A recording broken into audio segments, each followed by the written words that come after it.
Welcome to Alternate Hosts, a featured series within I See Dead Plants, light on scientific jargon and perfect for the casual listener. Join me and one of several alternate hosts as we talk about a wide variety of plant health topics.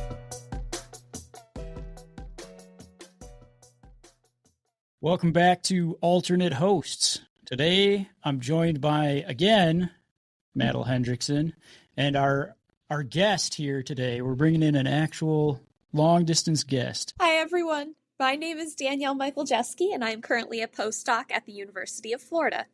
I received my PhD just a few months ago with Dr. Matt Casson at West Virginia University, and both my master's and bachelor's degree at the University of Delaware.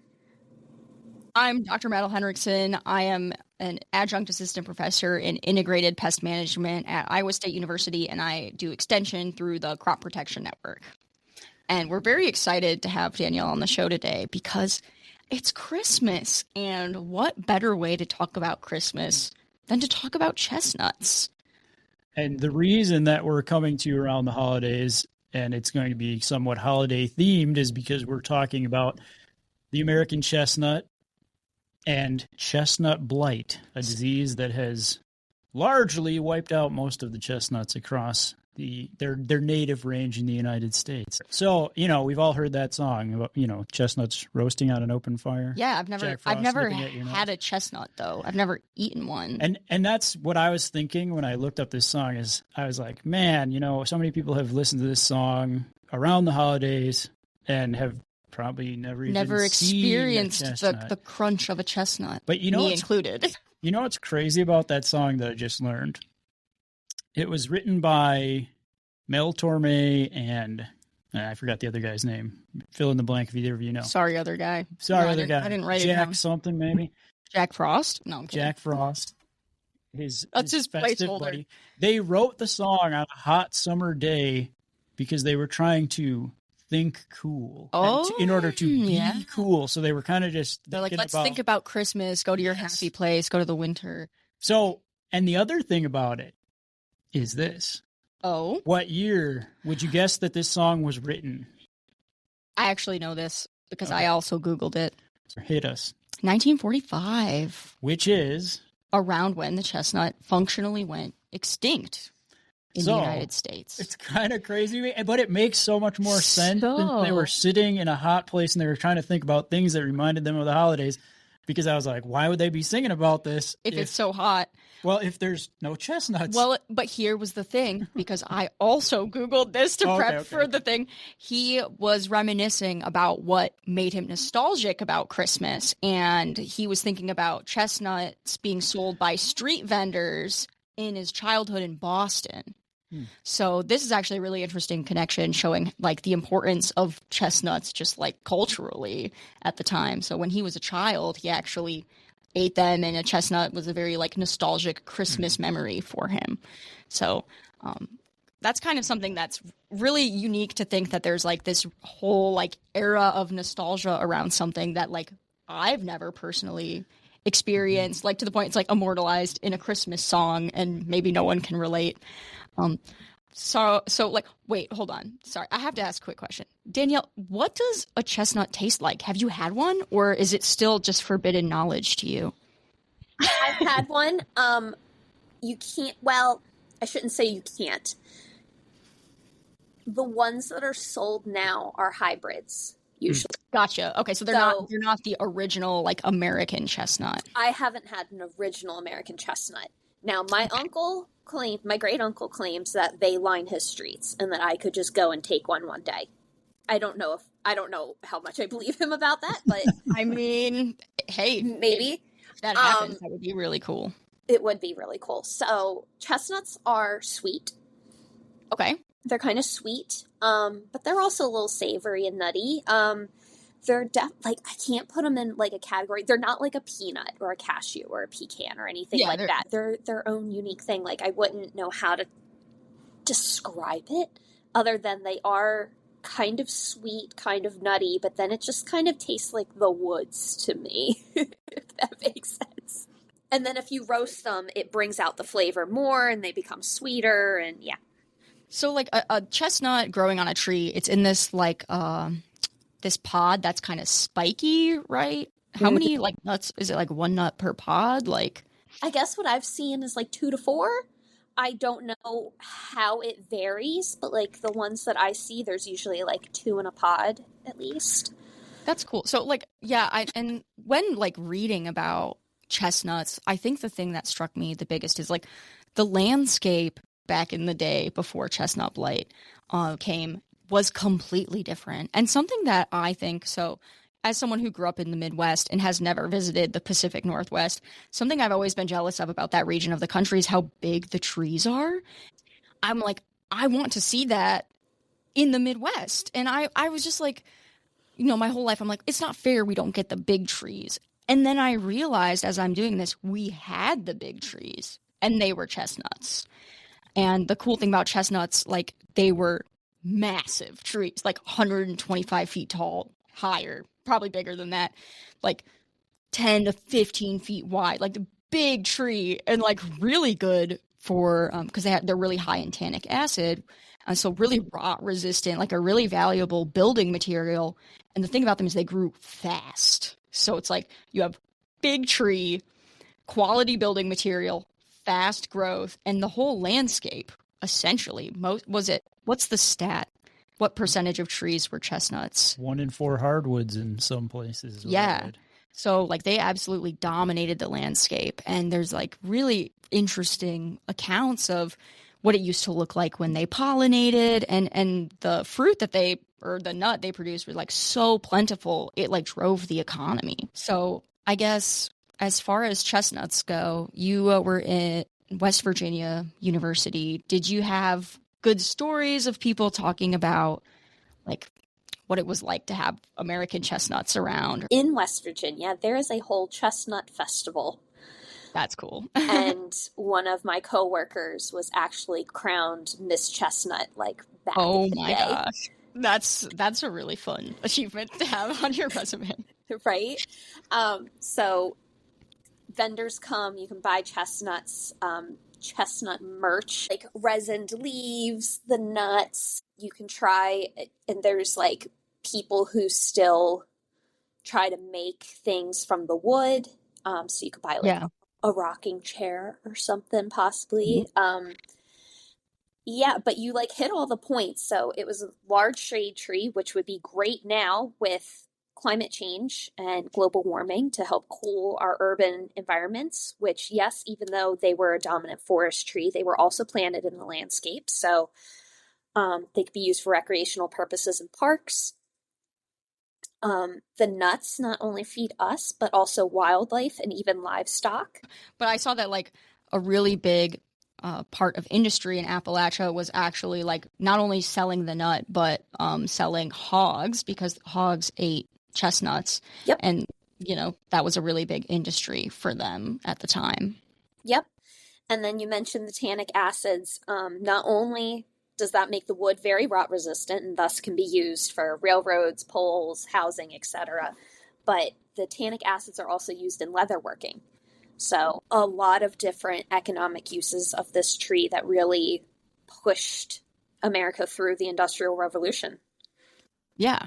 Danielle, what was the range of the chestnut? Where could it have been found? Where was it most abundant? Do you know off your head? It grows Maine to Mississippi. It can sort of grow on the outskirts of that as well. They can grow up into Canada. At like the tip of Florida, I think we should still be able to see some. But when you get further south, the chinkapin, which is a relative of chestnut, is what starts to grow. Most dominant, it was in the Appalachia area. So West Virginia, parts of PA, parts of Virginia, maybe parts of Maryland. I'd have to look at a map. But I'm like trying to like visualize like in my head my maps that I had. And I'm like, yeah, I think that reaches down into some other states. Cool thing about like the American chestnut is it was really good at like thriving in poor soils. And so it would, you know, exist in these places where other vegetation couldn't. And it's cool that like something that big and that grows that fast didn't need like the best soil out there. Sure. which is it grew on some pretty poor soil. The one thing that would weaken their development was drought. Once they got older, they were much better at drought resistant, but like establishing chestnuts, they really needed some of that water to like get growing within the first like couple years or so. But once they were established, then they got pretty resistant to everything around them. Do you have something you wanted to add before we get to the... No, I think it was just talking about it being a keystone species. I have like just thinking about like the hit that chestnut blight had on people because they lose a major food source, feed source, building source, all during the Great Depression. And that's kind of the biggest thing for me. It's like really like major blow to the industry, blow to the culture, and blow to like subsistence farming. Like that was basically the end of that in Appalachia. And a lot of people could just live off of the land until that point. And at a time when the Great Depression, when people really needed to live off of the land, it hit them really hard. And I think that's kind of the really big thing, like culturally, that's super tough when you think about chestnut blight. So Danielle, do you want to take it away with what happened? Yeah, okay. So in 1904, at the New York Botanical Garden, Zoological Garden, chestnut blight was first found. So chestnut blight is a non-native fungus caused by Cryphonectria parasitica. And I believe we have decided, based on genomics, that the fungus originally came from China. Did it come in on like a chestnut itself, or like? Yeah, like infected wood, and being like a lot of other non-native devastating pathogens, Dutch elm disease, for example. Because these two organisms did not evolve with each other, the fungus had genes the tree had not experienced yet, and thus did not have any defenses against the fungus. The speed of devastation, I read somewhere it was 50 miles per year, like outward, which is really fast. And within around 50 years, I guess if you did the math, I think it was like 40 years or so, most of the chestnuts were wiped out in the native range of American chestnuts. 40 billion trees, I believe, were destroyed. And if you think about that in percentage points, 90% of the chestnuts were destroyed by this fungus. And what also makes this fungus so devastating is that the chestnut, it doesn't kill the root system of the American chestnut. So the American chestnut will try to grow back, but it can't. It starts to grow back, and you'll get these like little, what we call stump sprouts, where it's just a bunch of little branches coming off of the stump, and they will also succumb to the blight. So what does the blight look like? I've seen pictures of it, but like, how would you describe it? Okay, so in terms of the fungus itself, it's orange in both culture, and then they make these little structures called stromata, and these basically house the spores. And on the tree, you can see these with your naked eye. Mm-hmm. And they just look like little orange pustules. It grows, and again, in culture, the fungus is pretty fluffy, bright orange. It's pretty distinctive. In terms of the tree, this is what is called a canker pathogen. So it clogs the xylem and starts to eat at the xylem. And in response, the tree tries to wall off the pathogen by outwardly growing its wood. And this causes a physical symptom of what is called a canker. It just kind of looks like a big knot, or something. Like that's how I guess I would describe it. It's starting to produce spores on the canker in those stromata.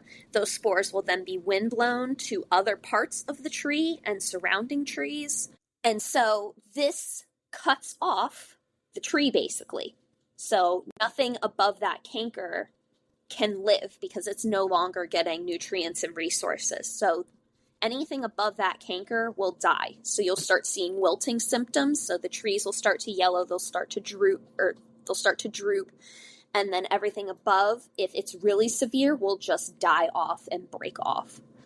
So I guess for these kinds of infections and stuff, there's nothing you can do. Like, once you see the orange, once you see the wilt, like, it is way too late. Like, by the time there's a canker, you're done. And honestly, probably by the time it's infected, you're done. Because it's not like you can do too much once it's already in xylem and phloem and is getting pumped around, essentially, that plant.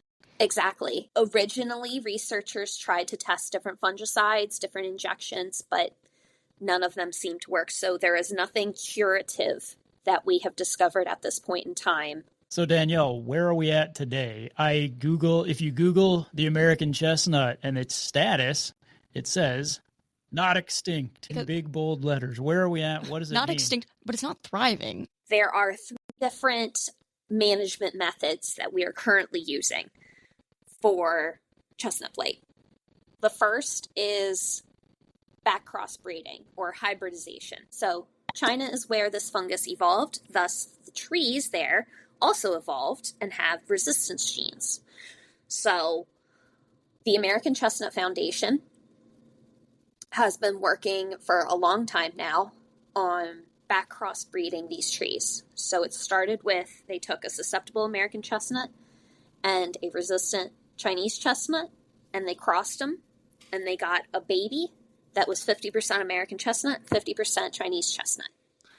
But I guess the Chinese chestnut, that's a lot smaller, right? They're like shorter. Chinese chestnut is a lot smaller. It branches a lot more, so there's not one main trunk. You'll have like 2 or 3.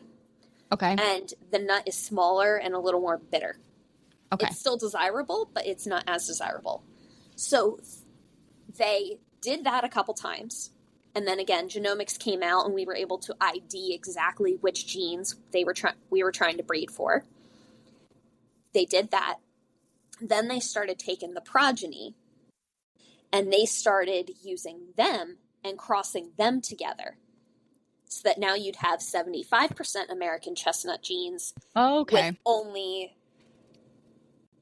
25% of the Chinese chestnut. And now we've done that long enough that we have varieties that are 99% American chestnut, but then having those couple of genes that they need from the Chinese chestnut so that it looks like American chestnut, it acts like American chestnut, but it's resistant. Okay, so they're tall. They're not short. They're tall. They have the large canopy, the big nut, the sweet nut, the tannic acids, that one large main trunk. Wow. So looks like American chestnut, acts like American chestnut, but has those few genes that it needs from Chinese chestnut. That's cool. So how long did that take? I guess like tree breeding is nuts, right? Haha. Sorry. That was no. I like it. That was not on purpose. But like, I mean, like that takes a long time. It took a long time. I would have to go back in the literature to like tell you exact years, but like let's say around 40 years probably to get to where we are. I was expecting it to be longer, honestly. Like I figured it would take longer. I think it's like 40 to 50 years they've been working on it, and really until we found those resistant genes that we were specifically breeding for, it really wasn't going very fast or good. So Danielle, is the American chestnut 100% American chestnut? Does it exist somewhere still in the landscape? Does it only exist in a lab in a greenhouse? Like, how are we getting that tree to a point where we can crossbreed with other trees? They do exist in the landscape. Again, they are fallen down from the blight or existing as those stump sprouts, but we can get genetic material from them. And we also have stockpiles at this point that we can use in a lab to use as our like parent. Okay. So that like hybrid chestnut, is that like commercially available for people to purchase, or is it like what's the Yes and no. It has been distributed between certain growers / companies / people in general who can be trusted to plant them correctly and give them the care they need to establish and to then report back if they see any blight. Oh, okay. So it's still very much in like that early stage of like just Yes. testing. Okay, so that's pretty cool though. Like, I don't know, that's gives me a lot of hope for the American chestnut that they're kind of in this stage at this point. Yeah, me too. Me too. So what other things, I guess, what other efforts are there to bring back the American chestnut? So the second that I'll talk about is transgenic breeding, which more than anything, the troubles there come with public value. Yes. Mm-hmm. So this is work that has been done up in New York. They found a gene in wheat. It's called the OXO gene. Oh. Basically, to keep it really simple, the fungus secretes and makes chemicals to break down the wood. Yeah, that's right. This gene breaks down those chemicals into water and carbon dioxide so that these chemicals no longer exist in the wood. It is definitely successful, way more successful than just keeping the susceptible American chestnuts out there. But they are further behind than the breeding side when it comes to resistance. Again, none of these things are foolproof. Like, I was out there for a conference last year. I was able to go see them. They look great. They're big, but they definitely still have some blight. Interesting. Well, I guess if you're like detoxifying the pathogen that is established, you are not preventing the pathogen from becoming established. You're just kind of lessening the effect of it. Exactly. So the third management method, which is what I was studying, it's called hypovirulence. So this was discovered in Italy. When they went out, they were looking at chestnut trees and they were like, wait a minute, some of these actually look kind of okay. And they realized that the cankers were getting smaller. And they were able to isolate this virus that infects the fungus and thus in turn makes the fungus less harmful on the tree, and the tree can heal itself. So again, this is not preventative and it's not necessarily curative either. But it's just another tool in the toolbox. It's another tool in the toolbox. And again, like, we could try like hypovirulence with the hybrids, with the transgenic trees, and we can see how much control we get. Like, yeah, no one steal my ideas, by the way. Oh yeah, I have ideas. I will be writing grants. Like, I just need need a place where I can do it first. No, I think it's so cool though, like, to understand that, like, yes, humans and trees and everything can be infected by pathogens, but you know what else can be infected by pathogens? The pathogens. Other pathogens. And I love that so much. Like, I just think it's so cool because you really think it's like in your mind when you're studying plant pathology, it's kind of like a plant versus pathogen. Normally in your mind, you're like us versus them attitude. But then in reality, it's like, these pathogens are not friends, okay? They are all competing. They all want to just And that's the thing, is that every pathogen out there, chestnut blight, what's infecting chestnut blight, Dutch elm disease, everything out there, they're all competing for space. Yeah. They all are competing for nutrients and a place to live. Yep. Some of them do it a lot better than others. Because I wanted to end on, like, for somebody listening, philosophically, like, well, I mean, you kind of gave your idea already. Like, you think that the chestnut should definitely be put back in the landscape. So I think I don't want to attack that necessarily of, like, should it be put back? But what I want to know is, like, okay, we've got these different methods of control or tolerance or whatever you want to say with regards to chestnut blight. Like, what are some of the hurdles that there would be to get it back in the landscape? You already kind of alluded to, like, with transgenic trees, the public perception is really important. But I'm also curious, like, in the sense of forest succession, like, it's been, 85 years now since essentially, the wiping out of the American chestnut. It's still out there in the landscape as stump sprouts and that kind of stuff. But yeah, I mean, Are we talking about clearing out parts of forests to reestablish the chestnut? They're pretty competitive, right? They grow fast. Like, do they get shaded really easily? Or like, yeah, what would you have to do to bring them back? Just like... So that's a great question, and I will philosophize. Yeah, that's a little bit fine. About that. Pick your brain on it. Yeah. So for one thing, we would have to start with some form of seedling. They could be a year old, 3 years old, 5 years old, whatever.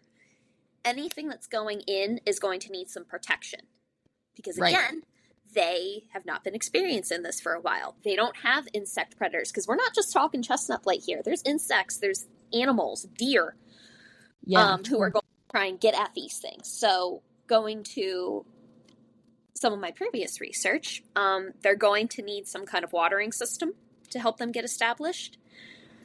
Maybe start with a tiny bit of fertilizer. Again, I can't hypothesize like what kind and how much, but so they might need like a management kickstart before they couldn't just be like, say, air seeded across. And you can't just like plant them and leave them. They would have to be managed. Yes, so we need a management plan, and that's going to have to be developed as you start planting them. So again, that's why we're starting with orchards and like more chestnut local orchards.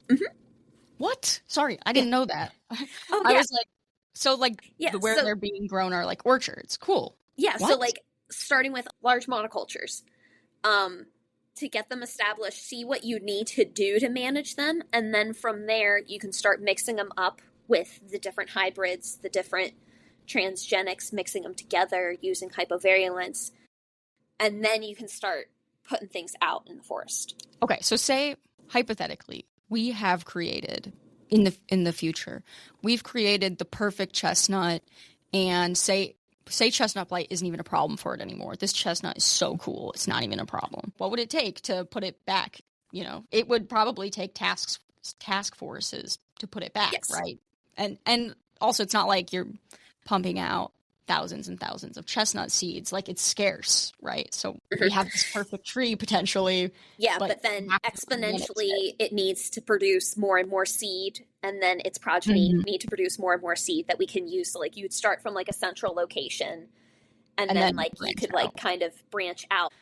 I guess the big summary is all is not lost for the American chestnut. Like, there is still all hope. Is not lost, but in our lifetime, it's probably not going to happen.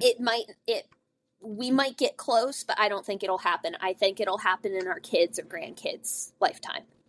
So perhaps when they listen to the Christmas song, they'll have a good feeling. It might actually remind them of their childhood. Here's the thing. Yep. This podcast needs to inspire someone's kid or grandkid into joining the Chestnut Revival Task Force. Okay. So although like maybe we won't see the chestnuts, hopefully somebody in the future would be inspired and absolutely join the efforts. Well, and I kind of fell into this. I liked the advisor, and then I fell in love with the project. And now, like, as I said, like, that's what I want to get back to eventually, is expand on that research. When I went to the Chestnut Conference last year, there was a few of us newbies who were like, this is what I want to do for the rest of my life. And I think it is like this cultural and historical importance of this tree and this pathogen. And like seeing people's reaction when you tell them, yeah, I work on chestnut, like, even if they don't know what the heck you're talking about, they're like, oh, chestnuts roasting on an open fire, or like, oh, my grandma had chestnuts and we did this and that. And again, like talking with like my older family members are like, oh yeah, I have the chestnuts and we did all this stuff with the chestnuts. Like, you need to come see my chestnut trees. There's still hype for chestnut. So I think there's still hope for a younger generation to continue this research and bring the American chestnut back to the landscape. That's perfect. That's the best ending I think we could have. So, hopefully you've been inspired, and somebody in the up and coming generations wants to follow in Danielle's footsteps. Don't steal her ideas, but follow in her footsteps afterwards. Come work for me once I have an established lab. Yes, yeah, exactly. We'll plug that. Come find me.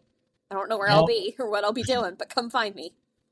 All right. Well, we'll wrap it up there, folks. Thanks for checking out Alternate Hosts again here. Thanks to the two of you. And with that, happy holidays, and maybe dream of chestnuts, because that's probably the only time you'll be able to get them. Sorry. Perfect.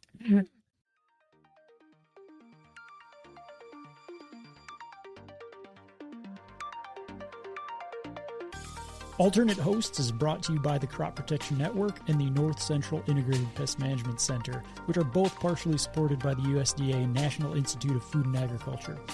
For more information on today's topic, check out the show notes or cropprotectionnetwork.org or ncipmc.org. Remember, this information is for entertainment purposes only. Statements made in this podcast should be interpreted within the limited context of particular topics being discussed. Contact your state extension program for local information. For the full non-discrimination statement or for accommodation inquiries, go to the cropprotectionnetwork.org/about. Thank you for listening to Alternate Hosts.